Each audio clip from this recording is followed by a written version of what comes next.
बेटा next type का जो मोड ऑफ हीट ट्रांसफर होता है वो है अपने पास में कन्वेक्शन।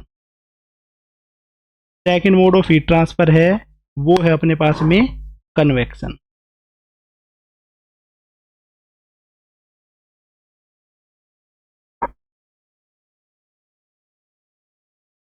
ठीक है, कन्वेक्शन को हमें ज़्यादा डिटेल्स में नहीं पढ़ना है, इतना बता रहा हूँ, सिर्फ इतना ही पढ़ना है।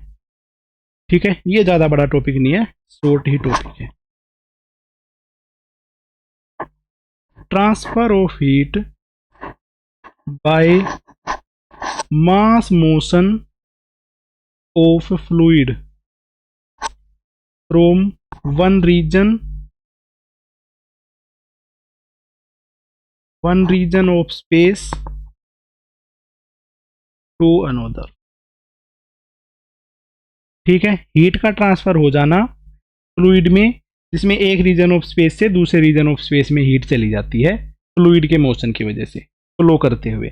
ठीक है, तो उस चीज को बोला जाता है कन्वेक्शन। कन्वेक्शन में बेटा दो कैटेगरी पढ़ी जाएंगी, एक होगा फोर्स्ड कन्वेक्शन।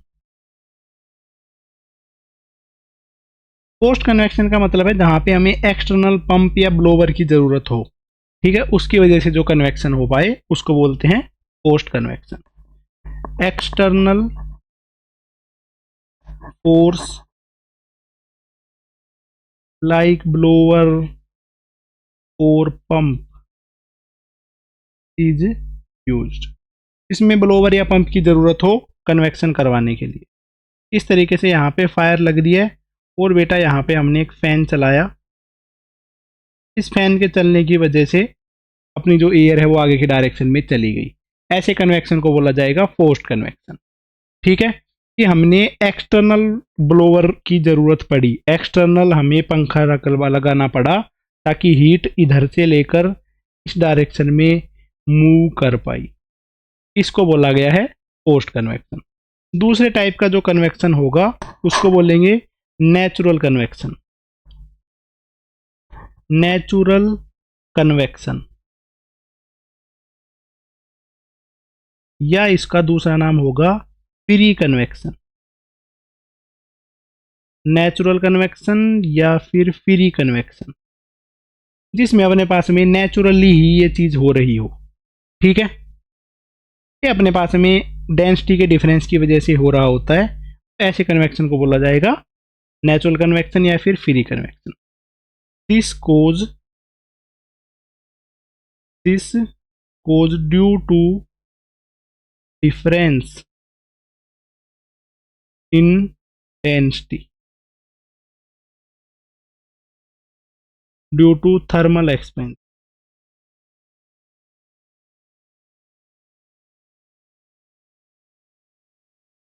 सच एज हॉट राइजिंग।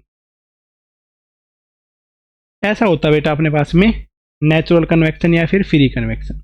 ठीक है, अब देखो इस केस में क्या है बेटा कि हमने एक बात के बारे में पढ़ा हुआ है कि जैसे जैसे हम अपने पास में थर्मल एक्सपेंशन करते हैं, ठीक है, जैसे जैसे टेम्परेचर बढ़ाते हैं तो डेंसिटी कम होती हुई चली जाती है, और जिस भी चीज़ की डेंसिटी कम है वो अपने पास में ऊपर की डायरेक्शन में जाना चाहता है, जिसकी डेंसिटी ज़्यादा है वो अपने पास में नीचे की डायरेक्शन में जाना चाहता है।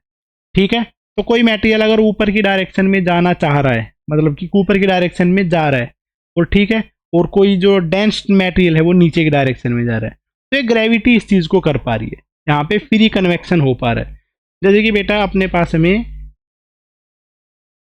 एक हॉट एयर बलून है, उस केस में क्या होता है कि यहाँ से आग लगाई जाती है, जिसकी वजह से इस बलून है इसकी डेंसिटी कम हो जाती है, तो बलून है वो ऊपर की डायरेक्शन में मूव कर रहा होता है।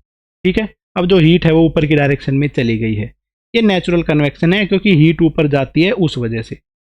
ओके, नेक्स्ट है एक मैंने एग्जांपल ये भी बताया था कि एक कुकर है अपने पास में और उस कुकर के नीचे एक बर्नर लगाया हुआ है।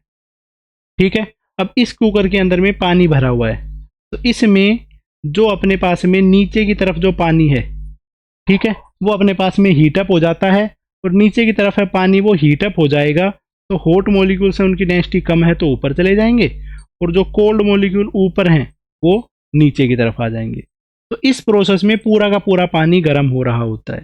ठीक है, तो यहाँ से यहाँ की डायरेक्शन में जो हीट ट्रांसफर हुई है, तो नीचे वाले मॉलिक्यूल ऊपर गए हैं, ये नेचुरल कन्वेक्शन ही है, या इसको फ्री कन्वेक्शन ही बोला जाता है।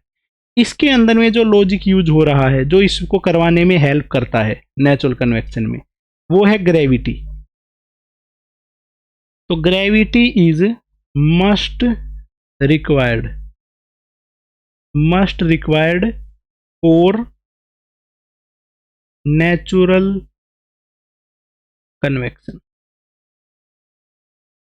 नेचुरल कन्वेक्शन के लिए जो ग्रेविटी है वो मस्ट रिक्वायर्ड होती है, ग्रेविटी की सबसे ज़्यादा ज़रूरत होती है। तो ये था बेटा अपने पास में कन्वेक्शन के बारे में।